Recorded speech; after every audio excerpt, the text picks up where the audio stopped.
Monday, the previous week, the Ministry of Foreign Affairs Communications Office sends out a statement that Kenya has entered into a deal with Uganda during the president's visit to the neighboring nation, granting sugar exporters in Uganda permits to export surplus sugar to Kenya, and in turn, Kenya is to export beef and related livestock products to the country.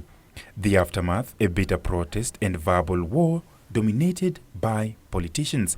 And now the Kenya National Chamber of Commerce and Industry is seeking to be the voice of reason. We are not aware of any deal outside of what is provided for in COMESA.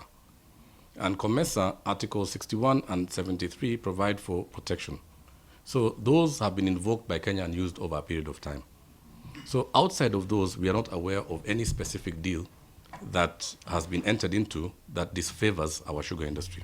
But in another twist, Foreign Affairs Cabinet Secretary Amina Mohammed says no such deal was ever signed. If a deal was signed, if there was an instrument that was signed, then we would not be discussing this. The instrument would be out already, right? It would already be in the media, okay? There's no instrument that was signed. No instrument was signed on sugar, none. Those agreements will have been prepared through a supervision of a PS. We are here with my CS who is saying she did not sign.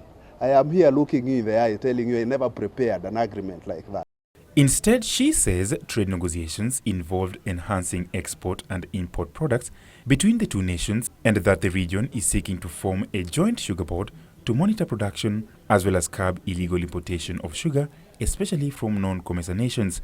The main reason for the existence of such a body is to make sure that any sugar that is imported or exported around the region, right, in the main is produced in the region.